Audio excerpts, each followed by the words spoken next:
Welcome to the YouTube channel of Infinity Academy.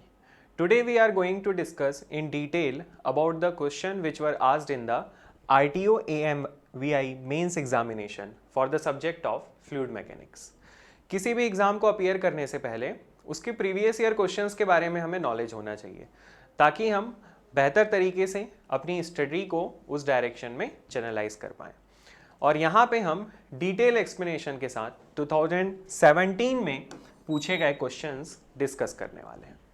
तो मैं हूँ सौरभ रांगडाले और हम सारे क्वेश्चंस यहाँ डिटेल एक्सप्लेनेशन के साथ डिस्कस करेंगे। So let's start with the questions. तो देखिए सबसे पहला क्वेश्चन है, when a liquid from a tank flows through a tap then total energy will be. अब देखिए बर्नौली इक्वेशन क्या होती है, that is P by rho g plus v square by 2g plus z is equal to constant. अब यहाँ पे pressure head, velocity head और datum head का समेशन जो है वो कांस्टेंट है। इसका मतलब ये है कि energy remains constant through out.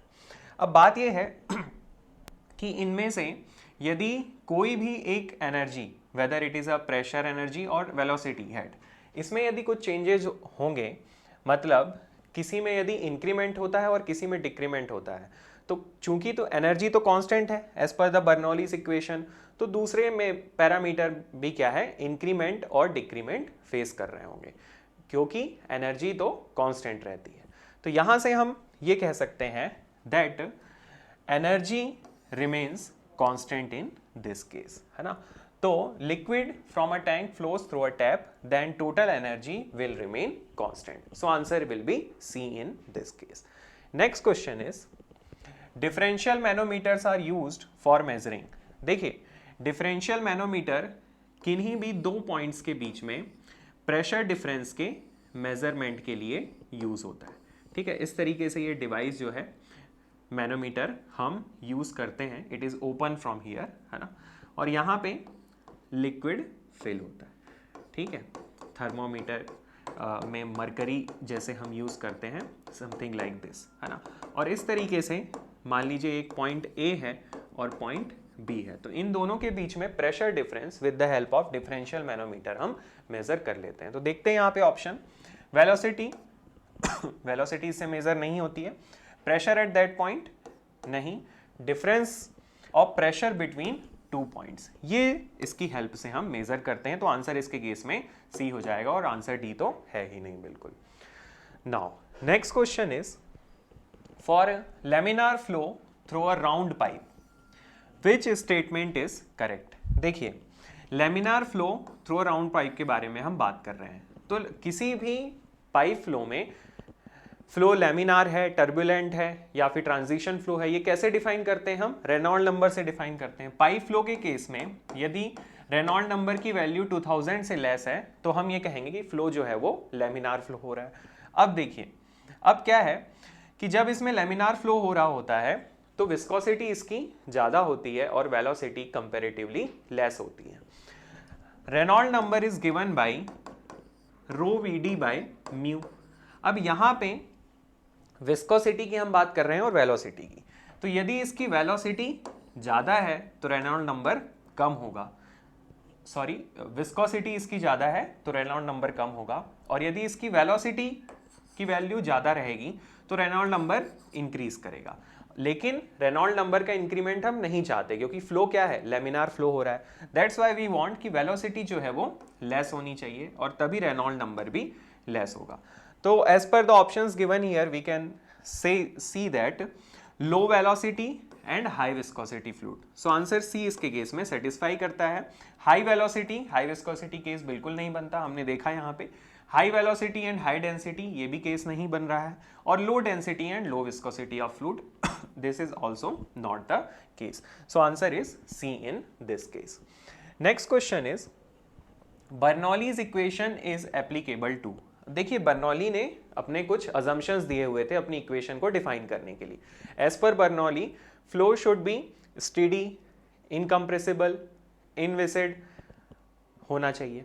अब यहाँ पे देखते हैं क्या ऑप्शंस गिवन है। As per the options given here steady flow होना चाहिए, बिल्कुल सही बात है। अनस्टेडी नहीं होनी चाहिए, नहीं होना चाहिए। बोथ स्टेडी एंड अनस्टेडी नहीं, नन ऑफ द अबव तो है ही नहीं, क्योंकि स्टेडी फ्लो इस कंडीशन को सेटिस्फाई कर रहा है। तो यहां से हम कह सकते हैं कि answer is a in this case. Okay, now next question is the range of coefficient of discharge for flow nozzle is. Flow nozzle के केस में जो कोएफिशिएंट ऑफ डिस्चार्ज होता है इसकी वैल्यू 0.65 से 0.72 के बीच हम कंसीडर करते हैं। अब बात यह है कि यहाँ पे जो ऑप्शंस गिवन है उनके हिसाब से ये तो बिल्कुल सेटिस्फाई नहीं कर रहा है, ये भी सेटिस्फाई नहीं करता है, पूरी रेंज आउट ऑफ चली जा रही है। इसके केस में कहीं थोड़ी सी रेंज लाई कर रही है, लेकिन बहुत ज़्यादा वैल्यू जो है वो नहीं कंटेन कर रहा है ये। यहाँ पे ये इसके थोड़ा सा करीब ऑप्शंस जो है वो नजर आता है। तो as per the options given here हम ए के साथ जाएंगे, बिकॉज एक्यूरेट आंसर तो विद इन द रेंज नहीं है, but as per the options given here A will be the correct answer. Now next question is which of the following forces are considered in Reynolds equation of motion.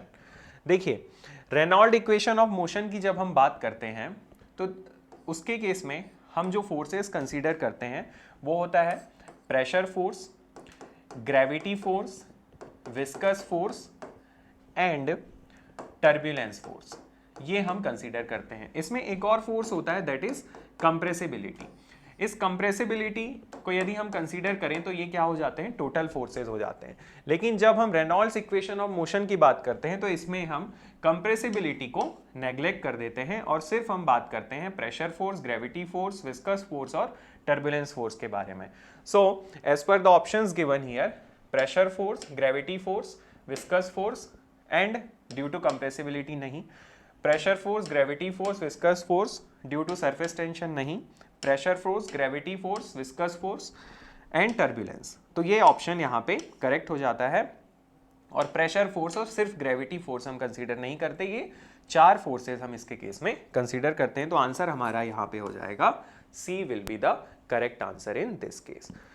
Now will move towards the next question. The velocity distribution in laminar flow through a pipe follows the law.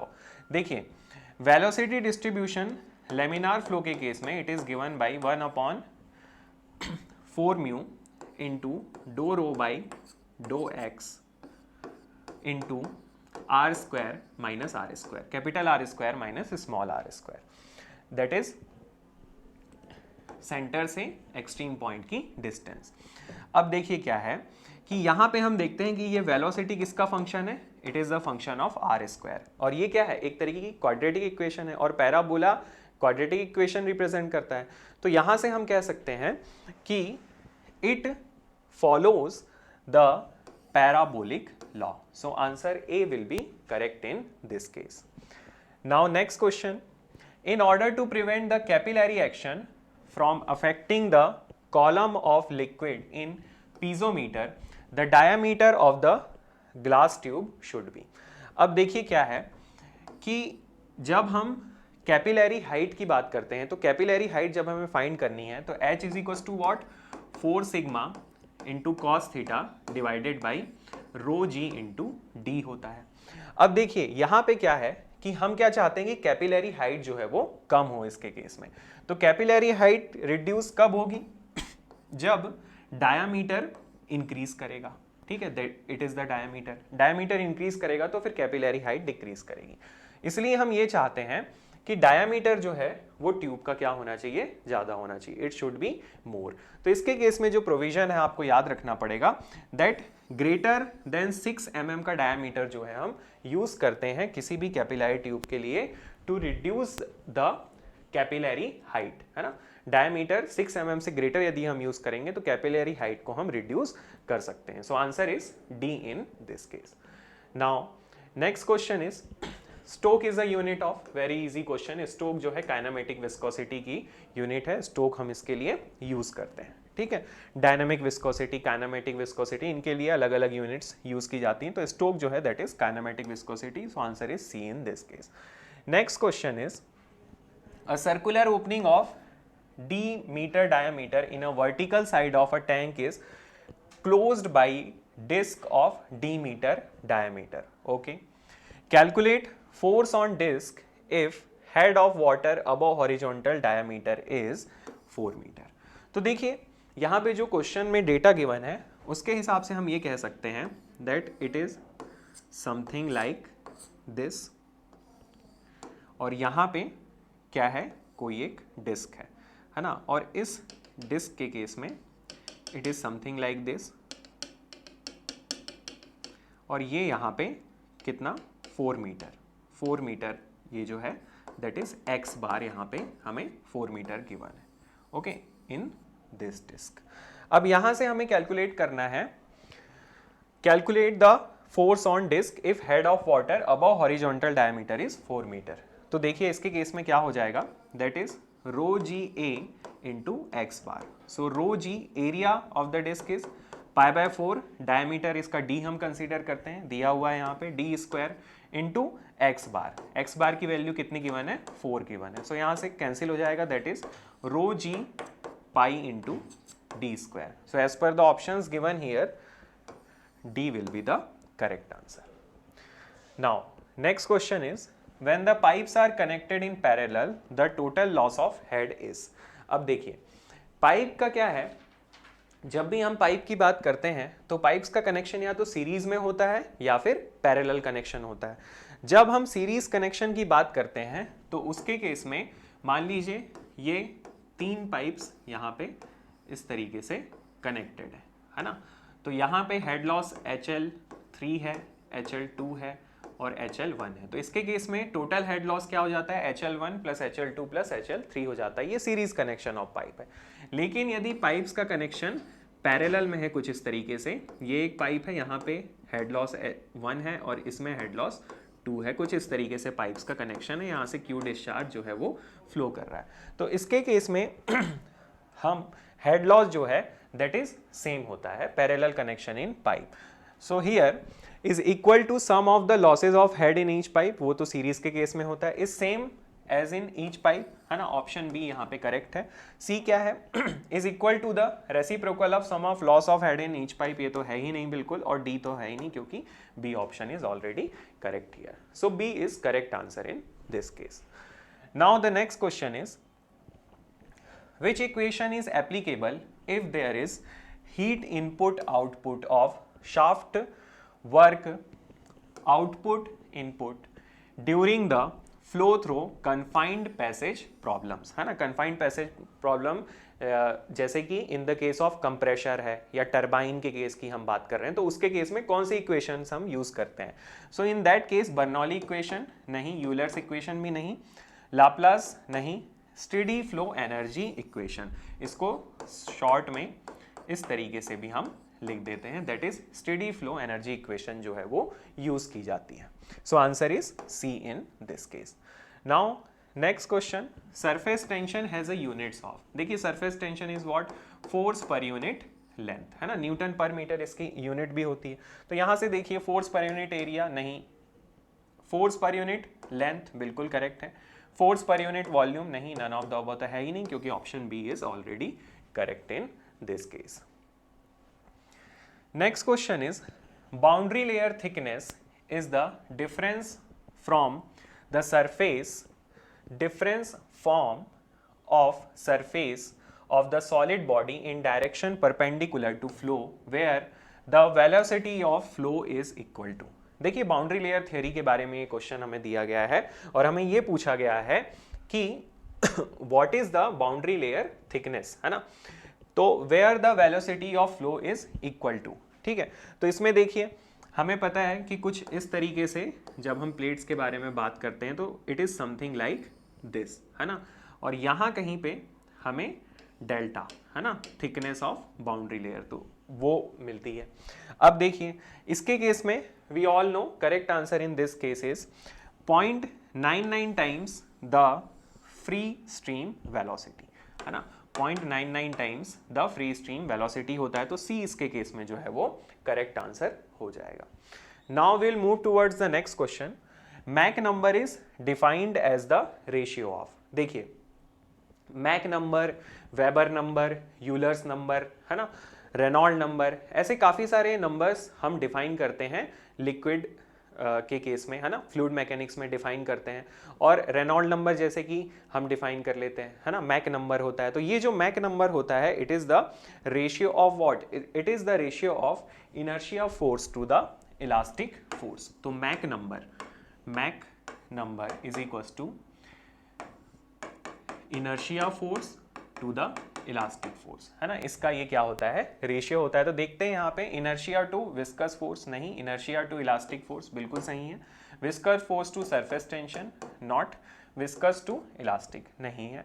तो ये क्या हो जाता है यहाँ पे, inertia force to elastic force का हमारे पास क्या है, मैक नंबर जो है वो रेशियो होता है ना। सो answer is B in this case. Now next question is, if F is frictional resistance per unit wetted area per unit velocity and P is density of fluid, then Chazy's constant is given by, है ना। देखिए हमारे पास एक equation होती है V is equals to C into root over RS, है ना। ये क्या होते हैं, वेलोसिटी हम इसकी हेल्प से फाइंड करते हैं, it is known as the चेरीज इक्वेशन, मैनिंग्स इक्वेशन भी होती है ना। और ये यहाँ पे क्या कहलाता है, C is known as the Chazy's constant, R is what, hydraulic mean depth, और S क्या होता है, बेड स्लोप और हाइड्रोलिक ग्रेडियंट लाइन का स्लोप होता है।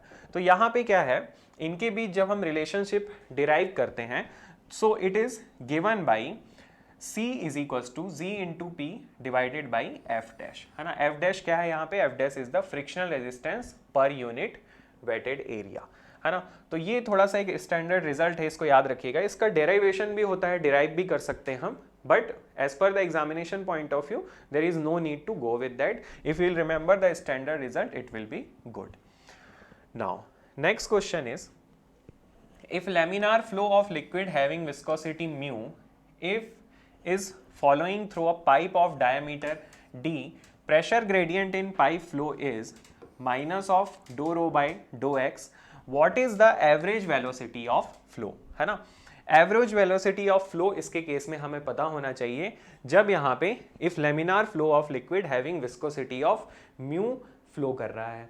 तो देखिए इसके केस में हम क्या करते हैं कि इसे फाइंड करते हैं, है ना, और after doing all the derivations, है ना, वही हम क्या है, पाइप फ्लो का केस है जैसे, तो वही पाइप को कंसीडर करेंगे, वहाँ पे एक एलिमेंट उसके अंदर हम कंसीडर कर लेते हैं कंट्रोल वॉल्यूम, और फिर हम उस पर अप्लाइड फोर्स, है ना, और इक्वेशन वगैरह अप्लाई करते हैं। तो इसकी हेल्प से हमें क्या है, फिर यहाँ पे रिलेशनशिप मिल जाती है, and it is the relationship is given by V is equals to 1/32 mu into minus of dou rho by dou x into d square. So as per the options given here, answer A is correct in this case. So answer A will be correct for this question.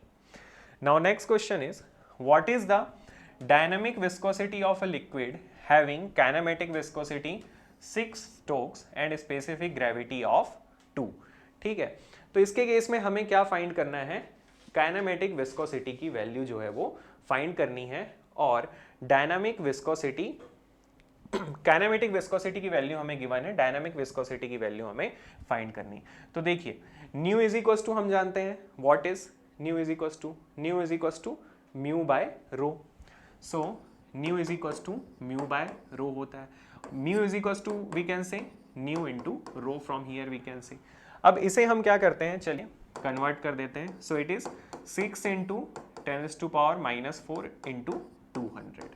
Okay, density specific gravity 2 given है, density 200 in this case, so it will come out as 12 poise, 12 poise के approximately आ जाएगा। तो देखते हैं यहाँ पे, as per the options given here, B will be the correct answer in this case. Now next question is, Reynold number is defined as, है ना। देखिए अभी कुछ देर पहले ही हमने बात की थी कि एक होता है हमारे पास Reynold number, Weber number, Mach number, है ना। तो रेनॉल्ड नंबर क्या होता है, Reynold number is the ratio of inertia force to the viscous force, है ना। Inertia force to the viscous force का हमारे पास ये रेशियो होता है। So as per the options given here, ratio of inertia to gravity नहीं, ratio of viscous to gravity नहीं, ratio of viscous to elastic नहीं, ratio of inertia force to viscous force. So answer will be D in this case. Which of the following, last question, which of the following quantity inside the droplet और jet is higher due to the surface tension? देखिए, surface tension की वजह से किसी भी water jet में या droplet में कौन सी क्वांटिटी इनसाइड जो है वो ज़्यादा होती है?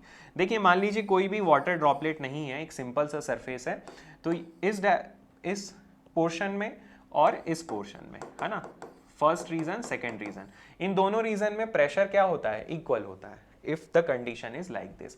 But in the case of droplet और वाटर जेट कंडीशन कुछ इस तरीके से है. तो in this case inside the water droplet pressure will be more due to the surface tension, है ना. सरफेस टेंशन के फिनोमेना की वजह से प्रेशर जो है वो इनसाइड ज्यादा होता है. So answer will be pressure B in this case. ठीक है, प्रेशर इसके केस में ज्यादा होता है due to the phenomena of surface tension. Surface tension is what? It is the force per unit length. तो आंसर जो है बी हो जाएगा. These were the questions asked in the examination of RTO AMVI. तो continue your preparation with the Infinity Academy YouTube channel. Next videos में हम जो है 2013 के क्वेश्चंस भी आपके लिए लाएंगे for the subject of fluid mechanics. और इसी तरीके से आपके जितने भी कंसर्न सब्जेक्ट हैं आरटीओ के सिलेबस से रिलेटेड, सभी के लिए वीडियोस हम आपके लिए लाते रहेंगे. कमेंट बॉक्स में जरूर बताइएगा कैसा लगा आपको वीडियो, और जो भी डाउट्स हैं आप कमेंट बॉक्स में पूछिएगा. So thank you so much everyone for watching this video.